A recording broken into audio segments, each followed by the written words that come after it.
Welcome. This is James Corbett of the Corbett Report with your EyeOpener Report for BoilingFrogsPost.com. Ever since Stanley Kubrick's 1964 cinematic classic Dr. Strangelove was released, it has become fashionable for those who have wished to avoid the debate over the fluoridation of the water supply to engage in the rhetorical equivalent of stuffing their fingers into their ears and singing "I can't hear you," by alluding to General Ripper's infamous purity of essence screed. Have you ever heard of a thing called fluoridation? Fluoridation of water? Yes, I have heard of that, Jack, yes. Yes. Well, do you know what it is? No, I don't know what it is now. Do you realize that fluoridation is the most monstrously conceived and dangerous communist plot we have ever had to face? This strategy is every bit as effective as the term conspiracy theory in relegating facts, research, scientific papers, and entire fields of study to the collective dustbin of history. After all, only quacks, nuts, and Harvard-affiliated scientists would suggest that fluoride lowers your IQ.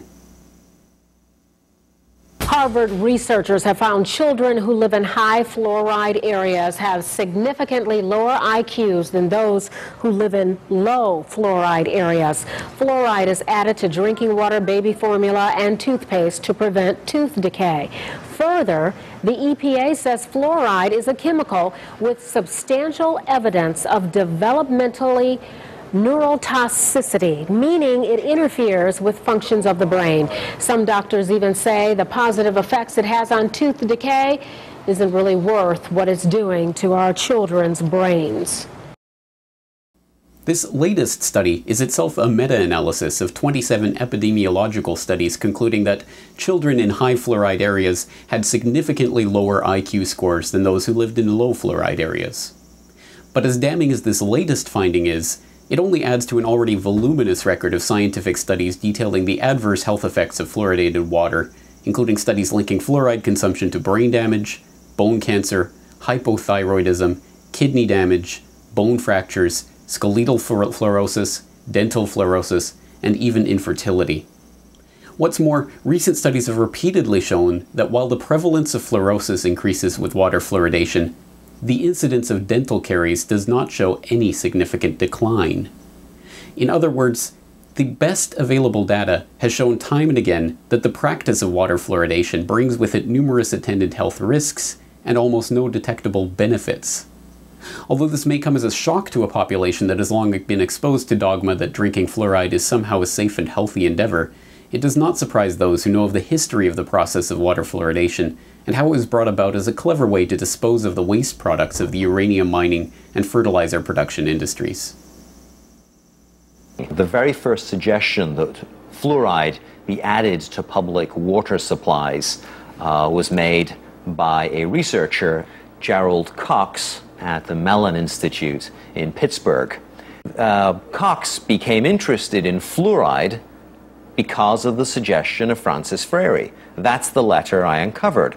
Francis Frary is the director of the aluminum laboratory for the Aluminum Company of America. He is very concerned about fluoride pollution around aluminum plants. He's very concerned about what the fluoride is doing to the workers inside these aluminum plants. But his suggestion to Gerald Cox is to look at fluoride's dental effects. And it's upon the basis of that suggestion that Gerald Cox makes his proposal to add fluoride to public water supplies. Right at the very source of the stream, you find the aluminum industry. The documents that I uncovered with Joel Griffiths in the files of the Manhattan Project and the Atomic Energy Commission are very clear and very explicit. The toxicology department at the University of Rochester, which was under the direction of Harold Hodge, was asked to come up with medical information that could help the government in lawsuits in which the United States Army and the US government were being charged with fluoride pollution.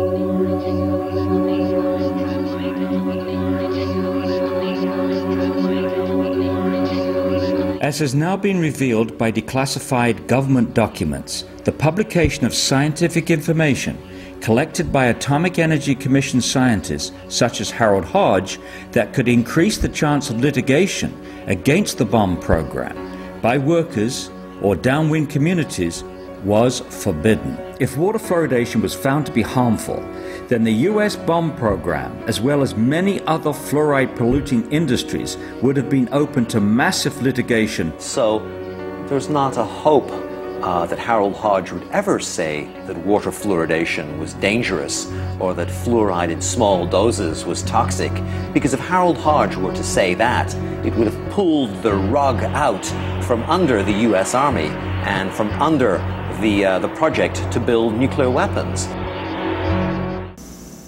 But beyond even the medical debate over the benefits of fluoride, or an examination of the history and sponsorship of this process, there is a deeper debate taking place. This debate is not over whether or not fluoride is safe or effective, but whether the government should be adding it to the water supply in the first place. As many argue, this practice amounts to forced medication of the population without their consent, and without regard to the case history or medical circumstances of any of the patients, i.e. the general public, who were exposed to this medication. In 2010, I discussed this issue with Dr. Paul Connett, founder of the Fluoride Action Network, a public awareness organization seeking to draw attention to the issues surrounding water fluoridation and other forms of fluoride consumption. Let's start with the more general arguments. First of all, this is a bad medical practice for which there was only one small precedent and none since, and that is using the water supply to deliver medication. We put a lot of chemicals in the water to purify the water and make it safe to drink. But fluoridation is the only time we put a chemical in the water supposedly to do something to human beings. It's a delivery system. It's a delivery system to get this medication. And why it is, in my view, a bad medical practice is that once you use the public water supply to deliver medication, you've got no control of dose, because you have no control of how much water people drink, and you've got no control of how much fluoride they get from other sources.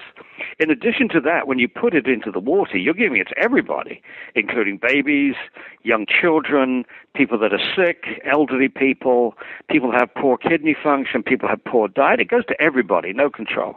And there's no individual supervision. There's no doctor looking after this prescription.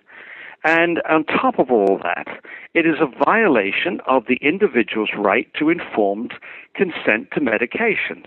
You know, in the Western world at least, a doctor is required to tell a patient the benefits of a practice or a drug and give them the side effects, and then the patient is supposed to make up their own minds. Now, that doesn't always happen. Most patients take the doctor's word for the safety and effectiveness of drugs. But at least the ethics is that you should have informed consent to medication.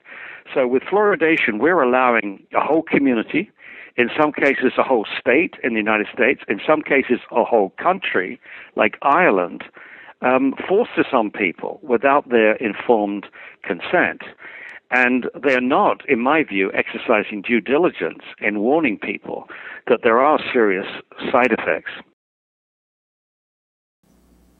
When the argument is reduced to these terms, very few put themselves in the position of proclaiming the merits of this type of forced drugging of the population. Instead, many will argue that such talk is idle philosophical speculation about a practice that is only being used in this one particular instance. This is not the case, however.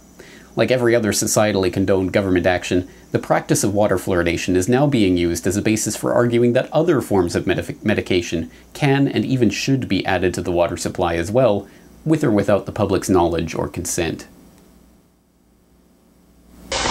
Can water from the tappy make us less feel crappy? What did I just say? How about more happy, and then maybe take a nappy? The answer, yappy. According to a new study by some foreign-sounding college called Oita University, Japanese cities with the highest levels of lithium in their water supply have the lowest amount of suicides. Indeed, the team concluded that ingesting low levels of a drug most often used to treat bipolar disorder may be helpful in preventing the population from offing themselves. All this got a New Scientist reported to thinking, should governments medicate their citizens for their own good? And so they're really investigating whether trace amounts of lithium can just change the mood in a community enough to really, in a positive way, without having the bad effects of lithium, to really affect the mood and decrease the suicide rate. Very interesting concept. You know, it's the same reason why we put iodine in salt, fluoride in water. There's many different examples of when we put trace amounts of chemicals in the normal supply of food or water to help people's health. There are many things that naturally occur in the drinking water that are beneficial in some parts of the country that don't occur in other parts of the country. One of those items happens to be lithium. People who oppose adding lithium to the drinking water in trace amounts don't go around advocating to strain the lithium from the drinking water in areas where it does exist. The specifics of lithium are rather interesting, and I should add I'm not the first person to propose this idea. Peter Kramer floated this idea in the New York Times over a year ago, the Brown University psychiatrist, the author of Listening to Prozac.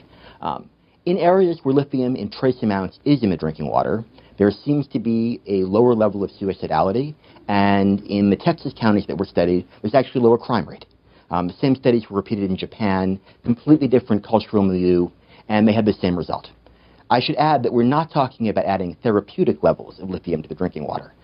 It's worth noting that if you wanted to get a therapeutic level in the trace amounts that currently exist in the areas where there is already lithium, you would have to drink several Olympic-sized swimming pools every minute to reach that level of concern, that level of therapeutics.